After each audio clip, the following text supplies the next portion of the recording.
এই ভিডিওটি ঠিক 4 দিন বাদের ভিডিও। এই ভিডিওটি ঠিক 15 দিন বাদের ভিডিও এবং আমাদের রুট বলগুলিকে যদি আপনি ভালোভাবে খেয়াল করেন তাহলে দেখবেন কোনো শিকড়ই ক্ষতিগ্রস্ত হয়নি। সিডলিংটাতে যখন আমরা বীজ রোপণ করি তখন দেখা যায় প্রায় 100% বীজই ভালোভাবে জার্মিনেট হয়।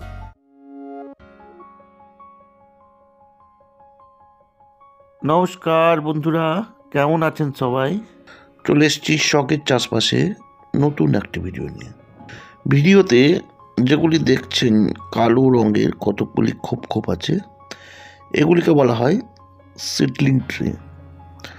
সমস্ত উন্নত দেশে আমাদের নার্সারির জন্য যে কোনো চারা গাছের বীজ অথবা ডাল কেটে চারা তৈরির জন্য এটি একটি উন্নত প্রযুক্তি।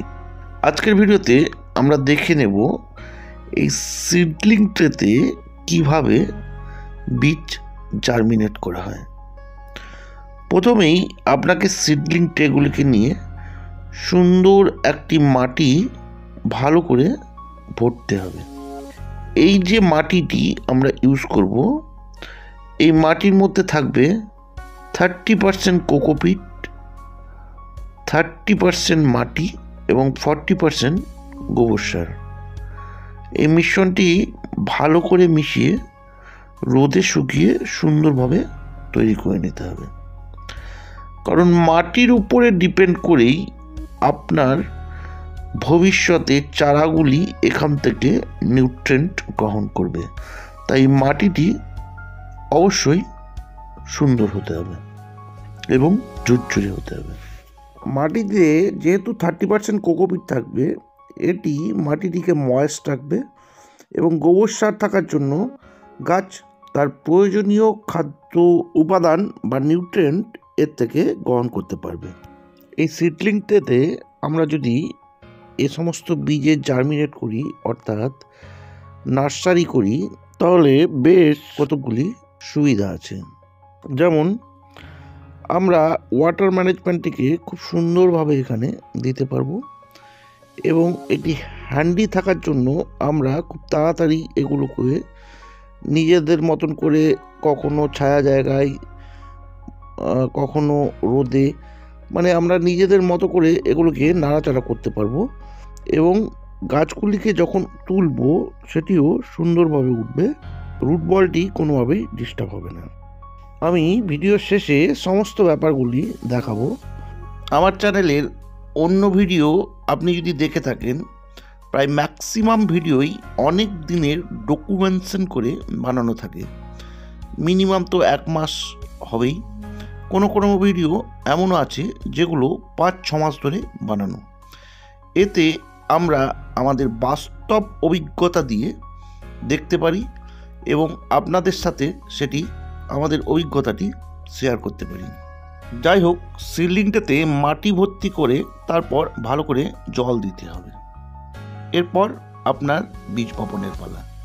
বীজ বপনের প্রথমেই আপনাকে যে কোনো একটি ফাঙ্গিসাইড শুকনো ইউজ করে বীজগুলিকে মাখিয়ে বীজগুলি শোধন করে নিতে হবে।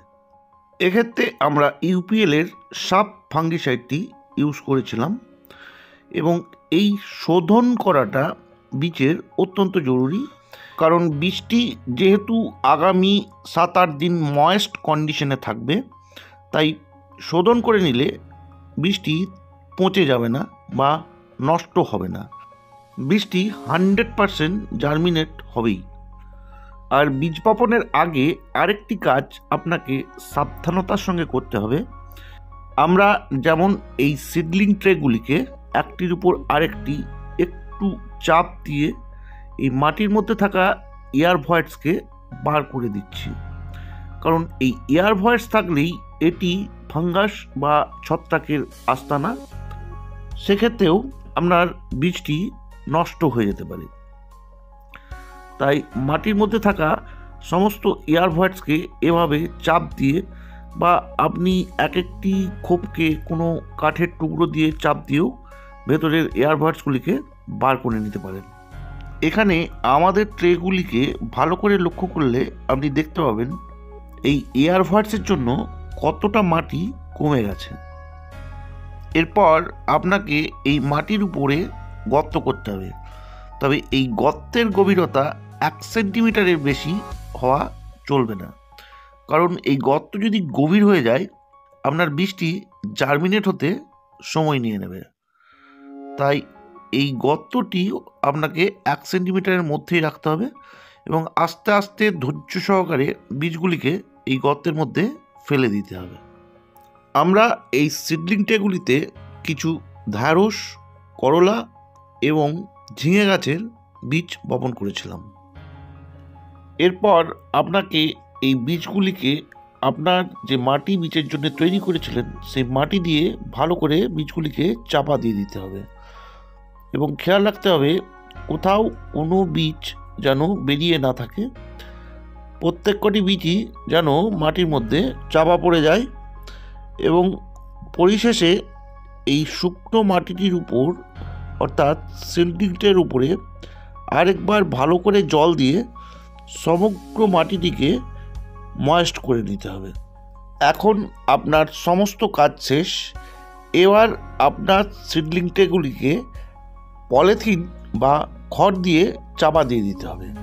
এই পলিথিন বা খড় দিয়ে চাপা দিলে আপনার ভেতরের ময়েশ্চার তাড়াতাড়ি বেরিয়ে যাবে না, অর্থাৎ ভেতরের মাটিটি ভিজে থাকবে এবং ভেতরে একটা গরম পরিবেশ তৈরি হবে। এই ময়েস্ট কন্ডিশন এবং গরম পরিবেশ দুটোই একটি বীজ জার্মিনেশনের জন্য অত্যন্ত আবশ্যক। বিশেষত আপনি যখন শীতকালে এই জার্মিনেশন করবেন তখন আপনাকে বীজের ওপরে অবশ্যই খড় বা পলিথিন চাপা দিতে হবে। এই ভিডিওটি ঠিক 4 দিন বাদের ভিডিও, যেখানে দেখা যাচ্ছে বীজগুলি আস্তে আস্তে জার্মিনেশন হতে চালু হয়েছে এবং অনেকগুলি বীজই বেরিয়ে গেছে। এই সময়তে আপনাকে পলিথিন বা খড় আপনি যাই চাপা দিয়েছেন সেটি সরিয়ে দিতে হবে, বীজগুলিকে সূর্যালোকের মধ্যে রাখতে হবে এবং প্রত্যেক দিন নিয়ম করে সূর্য ডোবার পর আপনাকে জল দিতে হবে প্রয়োজন অনুসারে। এই ভিডিওটি ঠিক 15 দিন বাদের ভিডিও, যেখানে দেখা যাচ্ছে আমাদের কিছু গাছ ম্যাচিওর হয়ে গেছে এবং দেখা যাচ্ছে কিছু পাতা হলুদ হয়ে যাচ্ছে, অর্থাৎ এখানে যে সিডলিং ট্রেগুলির মধ্যে আছে সেই প্রকোষ্ঠগুলি গাছের নিউট্রিয়েন্ট এখান থেকে সাফিসিয়েন্ট জোগাড় করতে পারছে না। এখন আমাদের এগুলোকে মূল জমিতে প্রতিস্থাপন করতে হবে। দেখুন কি সুন্দর করে আমরা গাছগুলিকে তুলে নিচ্ছি, একটিও রুট বল ড্যামেজ হচ্ছে না। মূলত এই কারণেই আমরা সিডলিংটে ইউজ করব। এবং আরেকটি বিষয় হচ্ছে সিডলিংটেতে যখন আমরা বীজ রোপণ করি তখন দেখা যায় প্রায় 100% বীজই ভালোভাবে জার্মিনেট হয় এবং আমাদের রুট বলগুলিকে যদি আপনি ভালোভাবে খেয়াল করেন তাহলে দেখবেন কোনো শিকড়ই ক্ষতিগ্রস্ত হয়নি। এবার এই সমস্ত গাছগুলি আপনি যখন মূল জমিতে প্রতিস্থাপন করবেন তখন খুব তাড়াতাড়ি গাছগুলি মাটির সঙ্গে লেগে যাবে এবং আপনার গাছগুলি দ্রুত বৃদ্ধি পেতে থাকবে। আমরা যথেষ্ট পরিমাণ জৈব সার দিয়ে গাছগুলিকে জমির মধ্যে প্রতিস্থাপন করেছি।